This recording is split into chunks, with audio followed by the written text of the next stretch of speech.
chi mai một chi chưa mai là nay chi hè cùng cho một ngoài đó khăn mây một cái hai sắp chân khăn mấy chí nghĩ mà ra quá cút tâm thành lại hè hầm hạ ư giật lại cha đây là răng ra bên nhà nuôi hầm hè chỉ quay ra nuôi hầm hè là kiết quay ra cút tâm hè mà bự khăn mây sóc trơn bắn chỉ ra du khăn mây mô hồ chìm đơ mà khăn mây nào ta là hé kia ngoài ra cút tâm hé nuôi hầm hè chắc chắn là mô chìm đơ hay nào ta hơi bự ta hơi ngòi ta tay là ta hơi tông giờ bù nào có họ là ta hơi cái nhau khăn phơi cùng đi rồi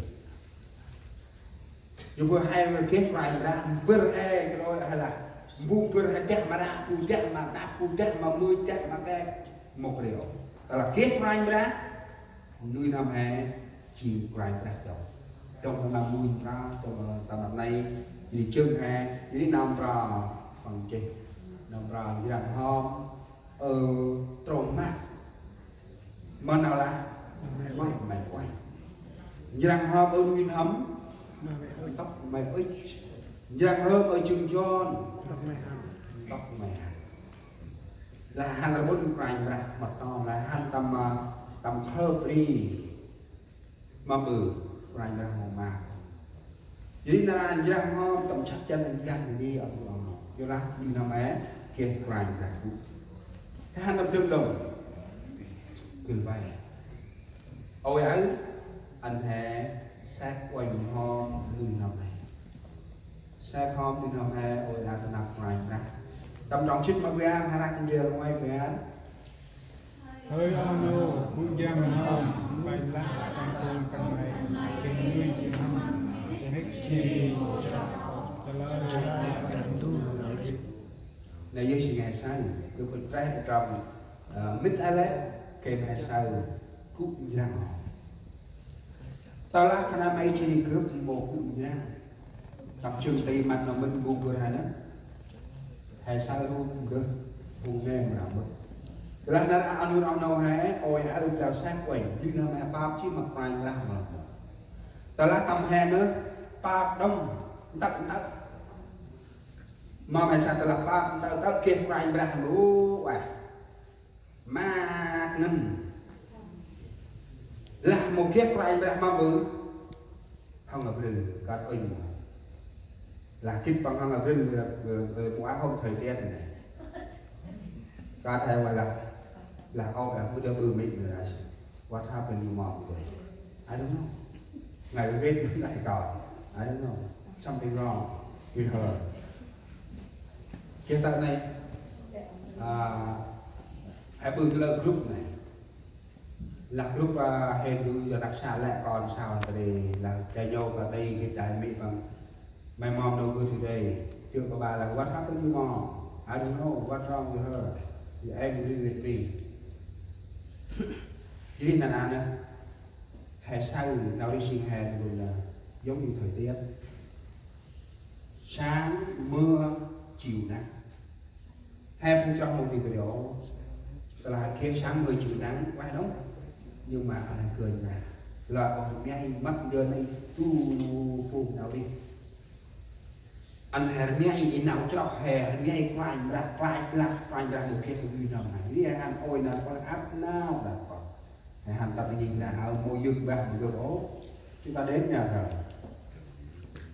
chúng ta không phải thờ phượng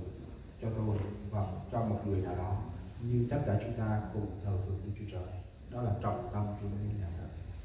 nhưng trong lòng chúng ta có gì tâm đi năm hai na từ kia không lòng kia phai ra đâu vào tôi là kia phai na ra phai ra mà tâm này quá lớn tôi là hai na ra ấy anh nói gì rằng như năm của một ngày chăng tức là cánh cửa tấm lòng tôi đang đóng tôi đang có điều với chị này bà kia vậy mà ông nào lạc ta tìm rồi thực mỗi trong mãi tâm hờn anh một xì tôi mong tâm lạc này anh của anh ra thì coi lắm khi mà tức giận đó để Chúa ngoài đã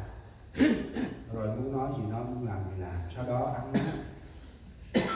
rồi mời Chúa lại mong buồn làm cái này là lâu như thế tâm lạc tham gia của Ari mà là tên của sao chẹt của anh là một tài là cái khi nào anh chỉ là mong bự chỉ bao nhiêu that is just play like game it's not open your heart today and God come your heart but tomorrow you have to close you're not like that. If you are not open it's open every day God come in your heart not today you open tomorrow is closed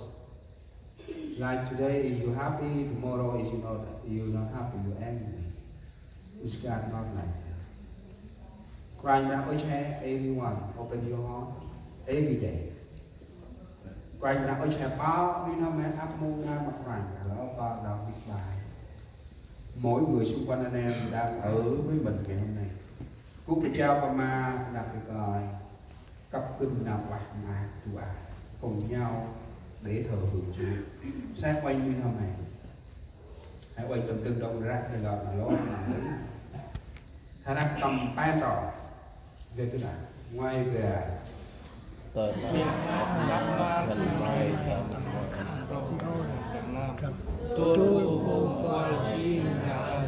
cái hai mai một chú nghe góc tầm nào đơm mà nào tận dụng mà giờ là tiền mà là cái gì giá mà ngày đô đập nằm lôi tôi là tolak taruh gerbang la tanun nam penting lão bác hoàng ra thì lên cái áo hay sang đâu đâu nói tầm các trâu rằng này ba không như nào lời chẳng tầm các năm này ấp lớn kề mặt hoàng ra cũng tâm nguyên học hè chỉ hèm là cái não đó là bắp đi năm hè hèm là tăng nào rằng đó là hành trắng đi năm hè hèm là tăng bơ rằng đi qua hè chỉ là bắp đi năm hèm là tăng bơ quanh ra tập trong suốt năm năm là tầm bán một pha trong cơ chết quanh ra là láp cũng tầm đi năm hè quanh ra tên ti hè cũng trời mà cặp cò này sát quanh áp năm này bắp đi năm hay chi mà đèo nạp đang đúng bước như ski con và hành quanh các đứa cũng chờ lại một cùng trò hè amen. Thành tuyệt vời thôi.